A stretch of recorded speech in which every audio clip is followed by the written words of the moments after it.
Un moment ordinaire de la vie sauvage. Les Français passent leur vie sur Internet. Tous soumis à la même loi. Manger et être mangé. Quel mystérieux instinct pousse certains oiseaux à se regrouper ainsi en troupes immenses avant d'entamer leur migration? Si on vous dit qu'il s'agit du plus célèbre réseau social au monde, ce n'est peut-être pas très clair. La peur de se perdre en route? Le besoin de se défendre contre les prédateurs? Ce ne doit pas être une révolution qui se subisse, mais une évolution qui se prépare. Chez les moitrieuses, la vie en commun représente la meilleure des protections pour l'avenir de l'espèce. Connaissez-vous l'expression « Don't feed the troll ». Surtout, ne les alimentez pas. Un troll, un lutin qui, selon le dictionnaire, est quelqu'un qui poste des messages tendancieux sur les réseaux pour alimenter les polémiques. Le troll pique, titille, vous agace. Et parfois, le troll pète un câble. Dans ce cas-là, on lui préfère aujourd'hui le terme de « hater ». Double Vie, une série d'Élodie Font et Charlène Nouyoux, produite par l'INA. Épisode 3, la meute. Cet après-midi-là, à la fin du mois de janvier 2019, Mehdi Mekla sonne à ma porte. Il y a 2 ans, presque jour pour jour, un tsunami a complètement transformé son quotidien. D'anciens tweets, déterrés, à l'origine écrits sous pseudo, Marcelin Deschamps. La crainte, l'angoisse, la terreur ancestrale de la bête féroce, partout le monstre, c'est lui. Il est là, il arrive, à pas de loup. Marcelin Deschamps naît alors que Mehdi est encore au lycée, à Saint-Ouen en région parisienne. Il adore sa prof d'histoire de l'art, qui, un jour, leur annonce qu'elle part en congé mat, que son petit garçon va s'appeler Marcelin, ce qui les fait tous bien marrer, et... Quasiment ce jour-là, j'ai ouvert un compte Facebook, parce que c'était à la mode, et puis tout le monde ouvrait un compte Facebook, et on voulait pas être le dernier, quoi, on voulait être un peu précurseur. Et en même temps, ma mère qui me disait « Non, mais faut pas mettre notre nom sur Internet, faut faire attention, on sait pas ce qui se passe après, etc. » Et là, je lui dis « Non, mais je vais pas mettre le nom, je vais pas mettre notre nom, non. » Et j'ai mis Marcelin. Et Deschamps parce que c'était forcément la petite référence à l'histoire de l'art, quoi. Et donc voilà, c'est comme ça qu'est né Marcelin Deschamps sur Facebook. Tu ouvres un compte Twitter un petit peu plus tard. Tu dis, au début, il n'y a pas grand-chose de Mehdi dans Marcelin. Non, parce que Marcelin sur Facebook, c'était déjà ça. C'était déjà mettre des statuts avec une sorte de personnage qui raconte une vie fictive. C'était aussi très assez agressif sur les profs, sur la télévision, sur sur ces médias-là. Et finalement, quand j'ai ouvert le compte Twitter, aussi très excité à l'idée d'être sur un nouveau réseau social qu'on connaissait pas et qui faisait hyper américain, donc c'était trop cool au lycée d'avoir un compte Twitter, quoi. Et comment tu voyais ce double-là à l'époque ? Est-ce que tu le voyais comme un jeu ? Est-ce que tu le voyais comme un exutoire ? Non, c'était totalement un jeu. Pour être dans une forme d'euphorie, dans une forme de relâchement, dans une forme de dérision, dans une forme de provocation. Et puis surtout, c'était la naissance d'un défi. Le défi d'avoir des followers, d'avoir des gens qui vous suivent. On pensait qu'il y avait un monde qui s'ouvrait à nous, mais qu'en même temps, on comptait pas dans ce monde-là. Parce qu'il y avait des gens qui avaient, 1000, 2000 followers. Alors pour nous, c'était c'était ouf, quoi. C'était vraiment énorme. On essayait de trouver des moyens de faire l'intéressant, quoi. C'était ce truc où celui qui joue le plus avec le feu, c'est celui qui est le plus provoque, quoi. Ainsi naît un rythme, un ton, un conte. Extrait d'Autopsie, sorti l'automne dernier. Mais pourquoi se sent-on obligé de créer des contes tout le temps, alors que nos vies sont déjà pleines d'incertitudes ? Peut-être justement pour en combler le vide, occuper nos vies réelles de vies fictives. Nous voulions être d'autres, être flamboyants, Nous ne voulons plus vivre la vie réelle parce qu'elle est trop ennuyeuse, trop chagrine. On veut des vies sexy. On veut des vies sur Internet. Des vies où on peut parler avec Rihanna. Et tant pis si elle ne nous répond pas. On veut ça. Alors on crée des comptes. C'est comme un lieu qui n'existe pas, dans lequel nous nous sommes inventés des vies, des histoires, des corps qui ne sont pas les nôtres. Nous avons plusieurs comptes Instagram, nous changeons d'identité tous les jours s'il le faut, et il suffit juste de cliquer sur modifier pour que nos noms changent. Combien de mes amis s'inventent de faux comptes aux identités de femmes qui n'existent pas pour piéger leurs petits copains, les espionner, discuter avec eux, les pousser à l'adultère et voir s'ils en sont capables. Tout le monde est plusieurs sur Internet, ce n'est pas un secret. Aucun de mes amis ne vous dira jamais qu'il est là tel qu'il est dans la vraie vie. Ce n'est pas possible.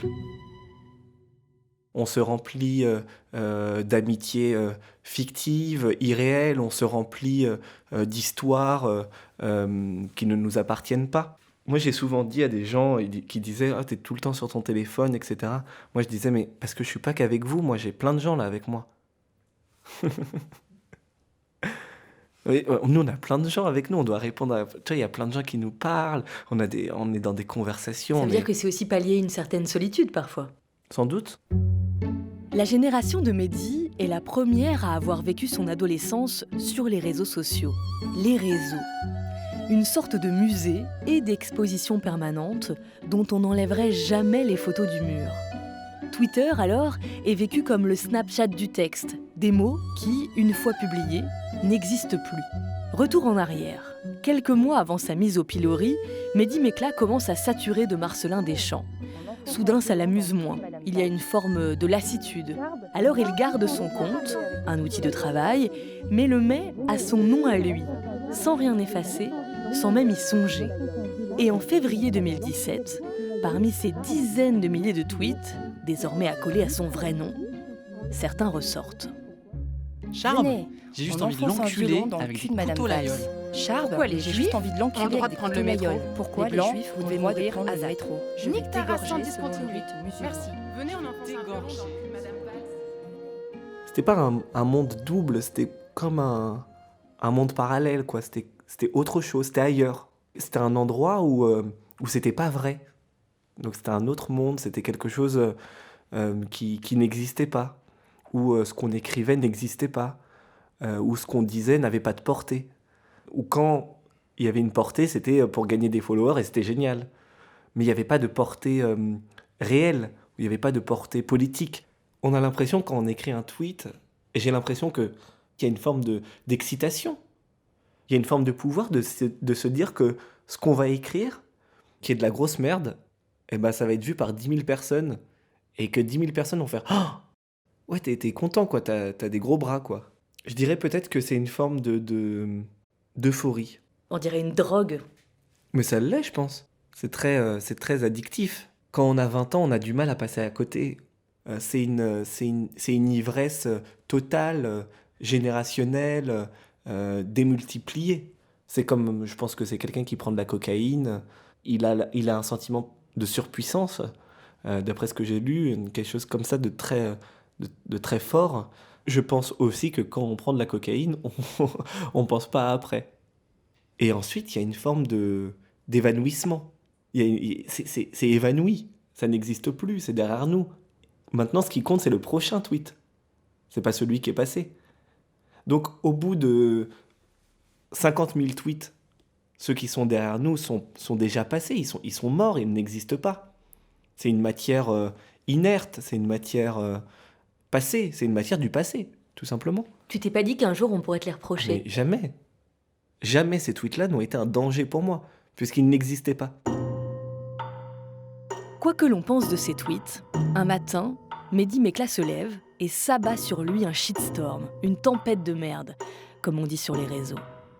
Ni avocat, ni procureur, tout le monde est juge, la nouvelle s'ébruite, se répand, s'étend jusqu'aux journaux télévisés et le tribunal d'Internet prononce son verdict, coupable à perpétuité. Dès que la sentence s'abat, Mehdi s'envole vers le Japon, où vit son meilleur ami, et il y restera plusieurs semaines. Est-ce que Mehdi, avec ces 2 années de recul, t'as l'impression d'avoir déchargé ta violence dans les tweets que tu écrivais sous le pseudo de Marcellin Deschamps? ma violence à moi sur Twitter était l'écho à la violence du monde. C'est la violence sociale, c'est la violence policière, c'est toutes ces violences du réel qui se transmettent sur les réseaux sociaux. Elle est l'écho... D'ailleurs, tu t'en parles pas mal, c'est-à-dire tu dis que tu avais envie de te positionner contre plein de choses et que cette volonté d'être contre plein de choses, elle s'est illustrée dans tes tweets, c'est ça ? Bien sûr. Bien sûr. Quand on subit une violence, on cherche un moyen de l'expulser, de la faire subir à notre tour. C'est pas valable pour tous les tweets, c'est valable pour une minorité de tweets. Parce que le principal de Marcellin Deschamps et des tweets que j'ai écrits à ce moment-là était, comme je disais tout à l'heure, une course, des bêtises, une forme de course aux followers, mais une forme de provocation, etc. Mais parfois, oui, il y a de la violence. Oui, quand il y a un tweet sur Alain Finkielkraut qui est violent, puisque c'est Alain Finkielkraut, il faut lui casser les jambes à ce fils de pute, c'est violent. Eh bien oui, c'est la violence. Oui, c'est la violence qui a été dite par ce monsieur et qui est recrachée par moi. Tweeter de cette manière-là, c'est compté. C'est compté puisqu'on est suivi. On gagne des followers et qu'on nous en parle et qu'on nous dit « Ah, c'est trop marrant, c'est génial, ha, ha, ha. » C'est compté, ça. C'est compté puisqu'on nous dit « Ah, tu devrais enlever ce tweet-là. » C'est que ce tweet-là, il a provoqué quelque chose. Il a créé quelque chose. Finalement, l'histoire qui est arrivée, l'affaire Mecla, comme on a appelé ça, c'est l'aboutissement. Ça a explosé. Parce que du jour au lendemain, t'es plus la personne qui faisait rire sur les réseaux sociaux. T'es plus le petit provocateur. T'es un dangereux islamiste, terroriste, antisémite, ennemi public. Du jour au lendemain. Et James Baldwin, il dit « Il y a beaucoup de rage quand même chez les sous-estimés. Il faut qu'ils trouvent un moyen de la sortir. Après cela, une fois que l'on a commencé à vomir nos histoires, on peut se libérer. Mais il faut ce vomissement. » Et moi, je pense que, justement, le vomissement, c'est ce qui est arrivé après cette affaire. Il m'a été possible, à cause ou grâce à cette affaire, de vomir ma rage. Et ça m'a libéré. Mais sans ce pseudo, sans ces tweets, sans cette affaire, j'aurais eu beaucoup de mal à créer ce vomissement. Le procès qu'on t'a fait, c'est pas possible d'écrire des tweets comme ça sans en penser un peu quelques mots, en fait. C'était ça aussi le procès qu'on t'a fait. Oui, les gens ont dit ça. Les gens ont dit, mais c'est pas possible d'écrire ça si on le pense pas. Mais alors comment faire pour expliquer qu'on ne le pense pas ? Et comment prouver qu'on ne l'est pas antisémite, ou qu'on ne l'est pas misogyne, ou qu'on ne l'est pas homophobe ? Qu'est-ce qu'on peut dire pour dire qu'on ne l'est pas ? À part dire « je ne le suis pas ». C'est très compliqué.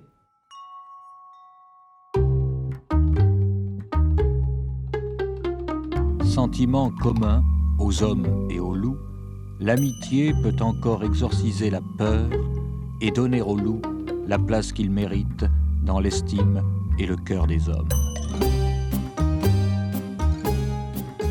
Quelques jours après cette interview, presque 2 ans jour pour jour après l'affaire Mehdi Mecla, sortent dans la presse les premières révélations sur la Ligue du LOL.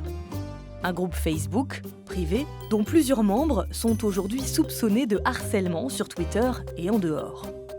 Un témoignage, un deuxième, puis encore un autre, les yeux qui s'écarquillent, l'accumulation, et, sans nous en rendre compte, nous sommes soudain tous membres de la meute. À coups de like, de retweet, de touche F5 pour rafraîchir la page, savoir si la mise à mort va avoir lieu, et si oui, quand. Et de pointer du doigt, à raison, ce qui est devenu un véritable fléau qui cause la mort chaque année de plusieurs adolescents, le cyberharcèlement. Nous en parlerons beaucoup plus longuement dans l'épisode 5. Nous avons toujours eu, nous, êtres humains, une fascination pour l'ombre, pour le double, le masque, procédé 1000 fois utilisé dans la littérature et dans l'art en général.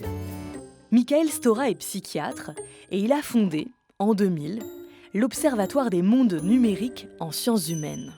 Là où ça devient intéressant, c'est comment, au-delà d'être un acteur, au-delà d'être un artiste ou un écrivain, tout un chacun se devient finalement auteur de ce qu'il peut être ailleurs ou autrement. pour tous les grands timides qui souvent ont très peur de ce monstre qui pourrait imploser, exploser en société. Avec Internet, il a été enfin possible de pouvoir jouer avec ces différents masques. Tous ces masques sont évidemment des parties de soi. La question du double ou du pseudo ou de l'avatar, justement, c'est cette possibilité de pouvoir mettre en scène finalement cet autre, voire transgresser avec la limite de ses propres interdits. Nous sommes toute la journée contraints à un rôle social qui est aussi une forme d'identité. Il n'est pas toujours bien vu d'exprimer quelque chose qui va au-delà du rôle auquel on est imparti. Alors c'est vrai que le soir, lorsqu'ils rentrent chez eux, quelque part, ils allument leur écran et là, ils peuvent enfin libérer cet autre qui était, entre guillemets, coincé dans un rôle social. On peut presque faire le parallèle avec l'alcool. Finalement, on sait bien que lorsqu'on boit, il y a un effet de désinhibition tellement important que enfin, je peux être cet autre qui d'habitude n'avait pas le droit d'exister. Alors, parfois, malheureusement, on a pu voir sur certains réseaux sociaux le flot de haine. Cet avatar, ce pseudo, va me permettre enfin de décharger toutes les tensions, l'agressivité. Et là se pose un autre problème beaucoup plus compliqué, qui est la problématique de la modération. C'est-à-dire cet autre qui, à un moment, va me dire non, on ne peut pas dire cette chose-là, au-delà de la loi. Hein. C'est-à-dire qu'à un moment, c'est comment arriver à pouvoir discuter avec l'autre sans forcément le détruire. Et c'est vrai que la destructivité est quand même très présente, parfois sur Internet, sur les réseaux sociaux, et c'est un vrai problème d'avenir et politique. La modération, question centrale aujourd'hui pour les plateformes comme Twitter ou Facebook. Et pour cause, compliqué de savoir combien de messages d'insultes sont postés chaque jour, mais force est de constater que leur nombre est très important. Alors, chaque jour, des groupes, des associations déposent des plaintes, aident ceux qui veulent se défendre contre la cyberviolence. Par exemple, des associations LGBT, lesbiennes, gays, bi, trans, ont déposé 200 plaintes il y a quelques mois pour injures homophobes sur les réseaux sociaux. Pharos, une plateforme gouvernementale qui reçoit les signalements de particuliers confrontés à des comportements illicites, pour reprendre les termes du site, reçoit 150 000 signalements par an. Alors on s'éloigne un peu de notre sujet puisque sur les 150 000 signalements, tous ne sont pas pour injures racistes, homophobes ou sexistes. Loin de là, la majeure partie concerne des usurpations d'identité. Oui, vous faites allusion à un exemple qui est très joli, qu'on observe dans les grands fonds, à l'endroit où la lumière n'arrive pas. Il y a des poissons qui agitent une sorte de petit appât lumineux. Et le petit poisson, bien sûr, attiré par cette lumière, il s'approche, il entre dans la bouche. Le poisson referme sa bouche et le petit poisson est avalé. Il y en a vraiment qui ne se fatiguent pas. Anan, qui est derrière le pseudo Cher Aposta, est belge. Nous nous appelons un matin du mois d'avril où elle n'est pas de garde à l'hôpital. Anan a grandi dans une famille musulmane, très pratiquante. Elle a aujourd'hui coupé les ponts avec eux et rejette avec force la religion de ses parents. Avec tellement de force que son compte Twitter a été supprimé en mars dernier à la suite d'un tweet, en réaction au port du voile de la première ministre néo-zélandaise, juste après la tuerie de Christchurch. Par solidarité pour les victimes de #Christchurch, je vais tuer des mécréants en criant « Allah Akbar ». C'est avec les victimes qu'il faut être solidaire, pas avec le dogme. Anan, comment ça se passe quand ton compte Twitter est suspendu ? Je tweete moins, j'ai toujours autant de fans, mais je tweete moins, de peur de faire encore la faute, sachant que c'est ma dernière chance d'avoir un compte Twitter. Le numéro de téléphone, je pense une fois qu'ils l'ont enregistré, il nous empêche directement de recréer un nouveau compte.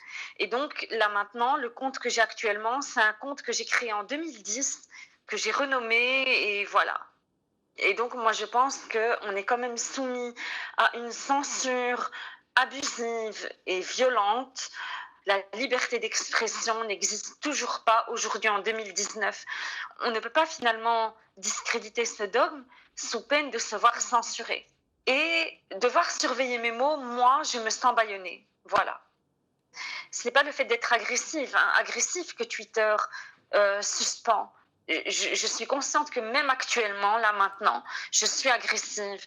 Mais en fait, il suffit qu'il y a quelqu'un qui nous signale et Twitter, voilà, va dire vous avez dit ça et ça respecte pas. Et même si nous, on juge que on n'a pas été agressive ou nos mots ne sont pas provocants ou quoi que ce soit, c'est Twitter qui va juger finalement. Et pourquoi c'est important pour toi d'avoir un compte Twitter ? Pour moi, Twitter, c'est je peux toucher du monde, je peux toucher beaucoup de monde. J'estime que j'informe des gens qui ne connaissent pas l'islam. Je pense que je suis une parole libératrice, en quelque sorte. Qu'est-ce que tu dis sur les réseaux que tu dis pas forcément hors réseau ? Dans la vie de tous les jours, voilà, le sujet religion ne revient pas tout le temps. Par contre, sur les réseaux sociaux, si j'ai envie de dire quelque chose sur l'islam, je prends mon téléphone et je tweete. C'est quelque chose que je peux faire spontanément. Je le vois comme une personnalité, je dis bien, qui a droit à la parole dans un journal TV et qui peut être écoutée par bon nombre de personnes. Et maintenant, c'est vrai que les réseaux sociaux ont ouvert la porte à des personnes anonymes comme moi qui peuvent se faire écouter, qui peuvent se faire lire, qui peuvent dire leur façon de penser. Et on n'a plus besoin justement de s'appeler, je sais pas moi, Jean-Pierre Foucault ou Castaldi ou je sais pas qui pour être écouté finalement. Et est-ce que tu crois que aujourd'hui, pour être entendu sur les réseaux sociaux, on a besoin aussi d'être provocateur ? Oui, il faut être provocateur, ou sinon les tweets ne passent pas. Je remarque moi-même, quand je fais des tweets un peu plus soft, ils sont beaucoup moins partagés que quand je fais des tweets où je provoque un peu. Je pense que si on commence à avoir des états d'âme ou se dire ah non, je vais être plus bisounours la prochaine fois, on va aller nulle part. Il faut taper sur la pierre en fait. Est-ce que quand tu croises des musulmans, parce que j'imagine que tu en croises dans la vie de tous les jours, est-ce que ça t'est déjà arrivé de leur dire ton point de vue en face à face ? Non, jamais. Parce que je pense que quelqu'un qui de base va te montrer qu'il est musulman de par une certaine tenue, de par un certain look, peut-être qu'il adhère d'office, mais qu'il va pratiquer le hadith qui dit que celui qui quitte sa religion, tuez-les. Donc je pourrais mettre ma vie en danger, moi. C'est comme si je me jetais dans la fosse au lion, en fait. Là, tu parles donc de gens extrémistes. Mais alors, qu'est-ce qui fait que dans la vie, tu as l'impression que c'est presque peine perdue de les convaincre ? Et qu'est-ce qui fait que sur les réseaux sociaux, tu dis que tu peux y arriver ? Les gens, en général, ils portent un masque. Et je pense que les gens, sur les réseaux sociaux, ils ne portent plus ce masque, ils sont eux-mêmes. Par exemple, j'ai reçu la visite en message privé d'un musulman qui est marié depuis je ne sais pas combien de temps avec sa femme qu'il aime et avec qui il a 4 enfants, mais il me demande mon cheminement, comment moi je suis devenue apostat, parce qu'il me dit qu'il ne croit plus en Dieu, mais qu'il ne veut pas perdre sa femme, qu'il ne veut pas perdre ses enfants. Et donc je lui ai dit, vas-y avec la douceur, petit à petit, tu dis à ta femme, voilà le Coran il a dit ça, voilà le Coran, petit à petit, tu ne vas pas avec agressivité, mais voilà, fais-le comme ça. Extrait, Delphine de Vigan, Les loyautés. Dans la barre de recherche de Google, j'ai tapé les 4 premières phrases du texte de William et j'ai appuyé sur Entrée. Le texte est apparu dans son intégralité. Il avait été mis en page et les corrections envisagées sur le brouillon avaient été intégrées. Le texte était signé Wilmore 75. Il m'a fallu quelques minutes pour comprendre que je me trouvais devant un blog que William avait créé sous un nom de plume et sur lequel il postait régulièrement des réactions, des réflexions, des commentaires à propos de tout. J'ai ensuite entré ce pseudonyme dans la barre de recherche et j'ai trouvé des dizaines de messages postés par Wilmore sur des sites d'information ou des forums de discussion. Commentaires amers, haineux, orduriers, provocateurs, qui lui ont permis, semble-t-il, d'acquérir une petite notoriété sur les réseaux sociaux. J'ai passé plusieurs heures devant l'écran, sidérée, tremblante, à cliquer de page en page, malgré la nausée qui m'assaillait. Quand j'ai refermé mon ordinateur portable, j'avais mal à la nuque. À vrai dire, j'avais mal partout.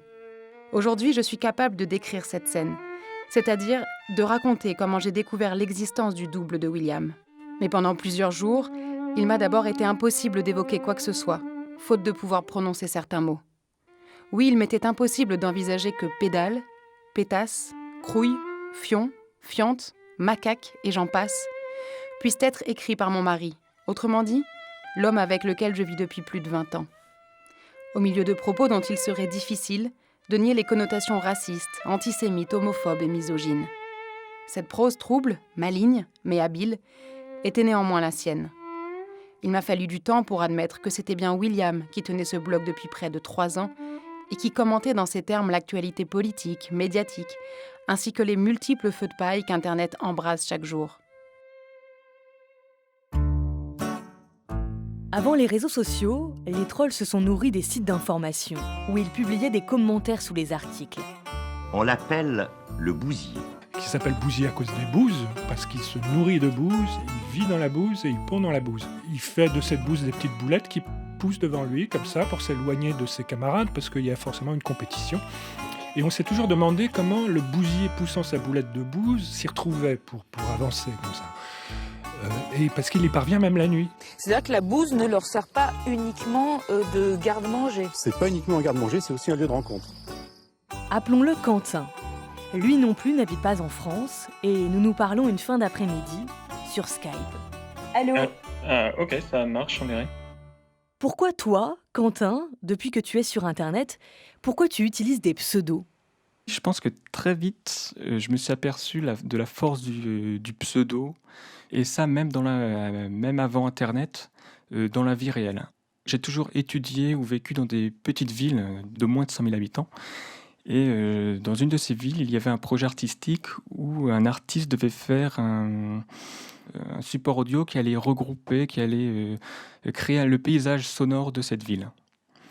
Et j'ai collaboré un peu en tant qu'habitant de cette ville avec cet artiste. Mais à la fin en fait, de ce projet, j'ai fait croire que j'étais mort. Et ça, j'ai pu le faire justement parce que je travaillais avec un pseudo. Le pseudonymat, c'est un peu comme de l'alcool. Quelque part, ça désinhibe. Ça, c'est évident. Alors après, avec l'alcool, on peut faire des choses. On peut être drôle ou on peut être agressif, pénible. Ça nous pousse quelque part à faire des choses quand même qu'on ne ferait pas sous sa propre identité. Ce personnage de troll que j'ai créé, oui, c'est un personnage de fiction, mais quelque part, c'est aussi un miroir de moi-même, qui exprime certainement une des facettes de ma personnalité.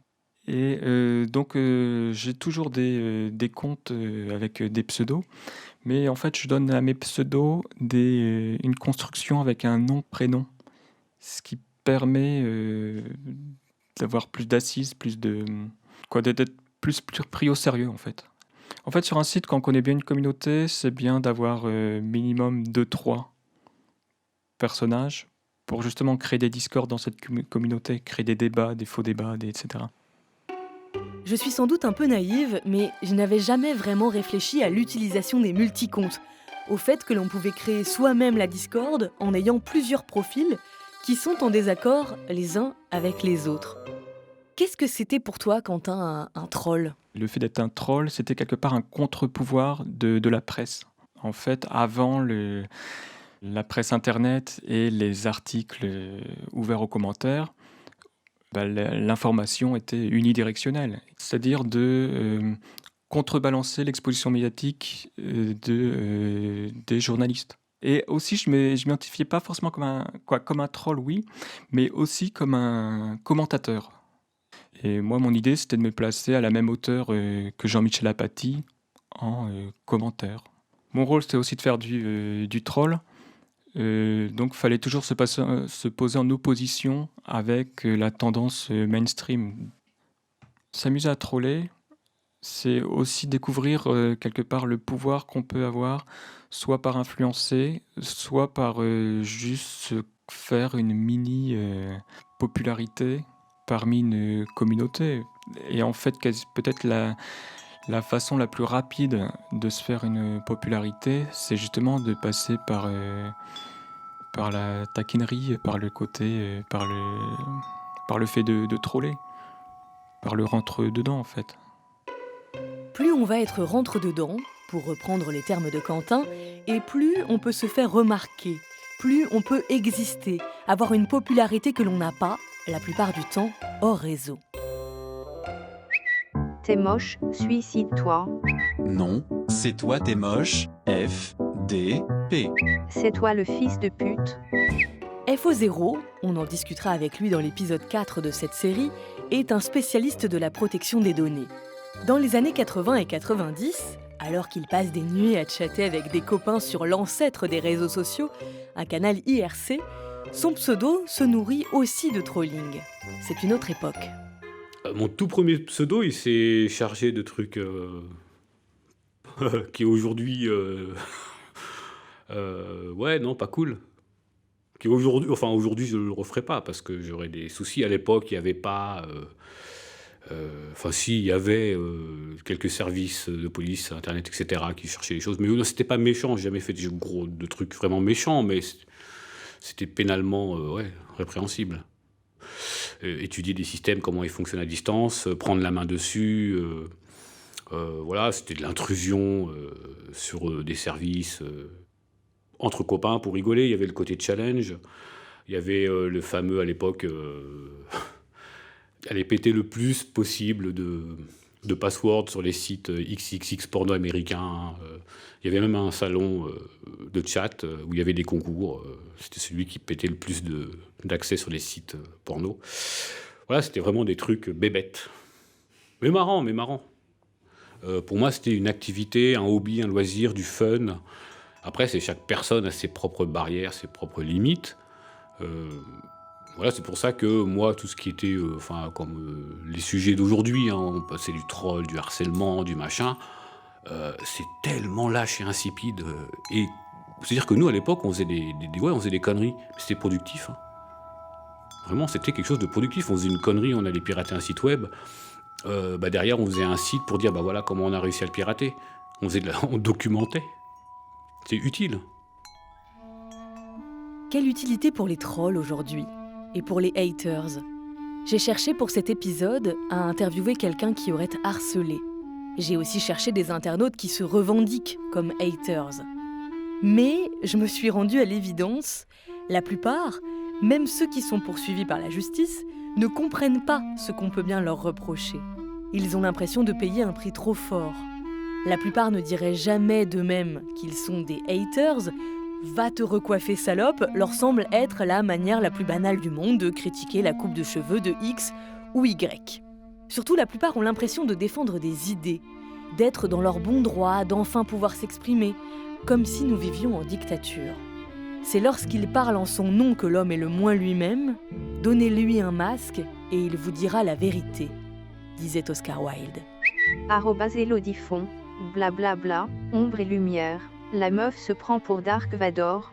@Elodifon, @Flavien Poulet, en même temps, Dark Vador il dit toujours la vérité, #je suis ton père.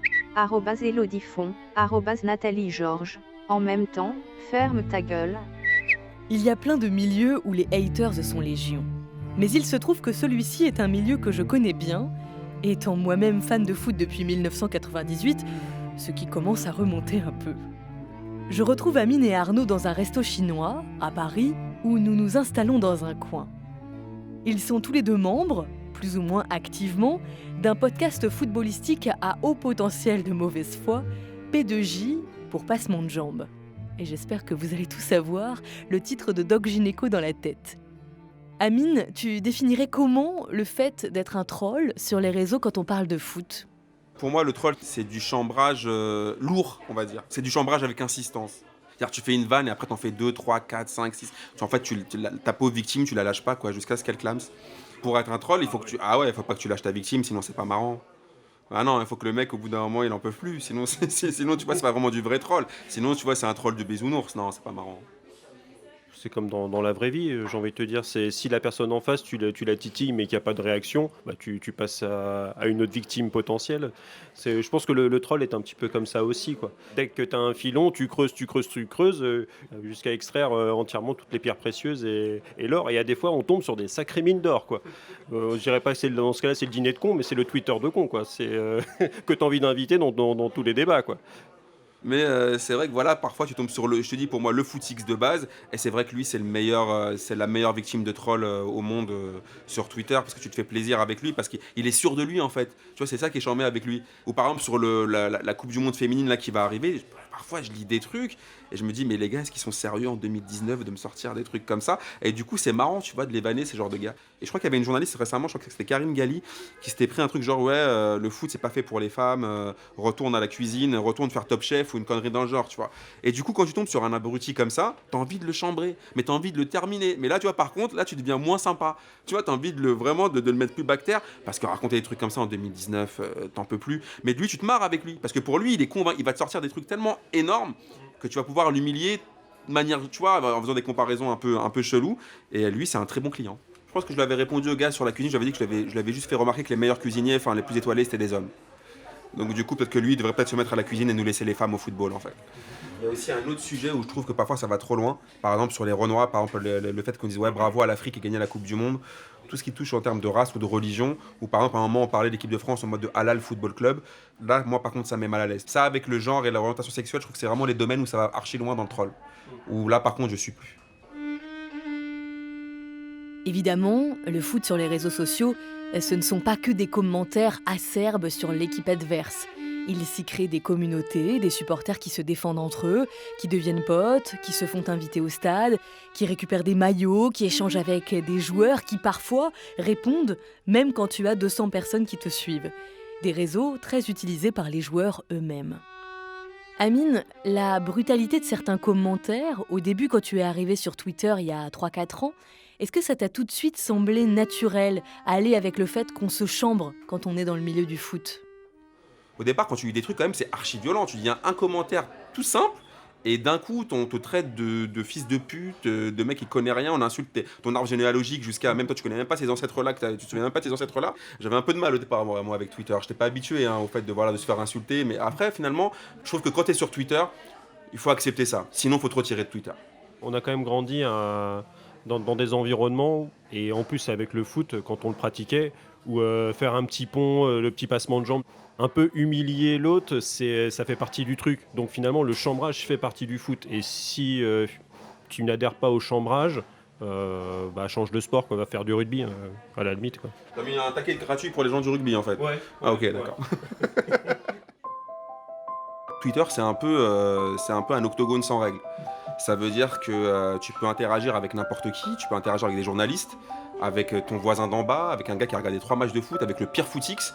Et du coup, le tout mélangé, c'est sûr que c'est comme, tu vois, là, tu parles avec des pros, tu parles avec des mecs qui connaissent rien. Et du coup, obligatoirement, ça crée des altercations verbales et des trucs super inattendus. C'est un truc où il n'y a pas de limite, en fait. Donc c'est ça qui est plutôt cool. Je veux dire, quand tu aimes le foot, évidemment, ce qui est bien, c'est l'antagonisme, c'est le fait de critiquer, de se comparer et évidemment de chambrer. Je vous l'avais dit, et c'est le mantra de cet épisode, Don't feed the troll. @Flavien Poulet, pourquoi elle nous répond pas? La Élise Lucet de Lina. Don't feed the troll. Nathalie Georges, j'aurais plutôt dit la Caroline Forest, #hystérique. Don't feed the troll. @Flavien Poulet, les médias c'est tous les mêmes, des moutons, dans des cases, à la solde du pouvoir. Don't feed the troll. Nathalie Georges, Élodie Font, réponds salope. Don't feed the troll. À suivre, un nouvel épisode de Double Vie, une série d'Élodie Font et Charlène Nouyoux, mixée par Laurent Thomas et Grégory Chopard. Ce podcast s'inscrit dans l'atelier de l'audiovisuel public. C'est un appel à projets d'Arte France, France Télévisions, France Média Monde, l'INA, Radio France et TV5 Monde.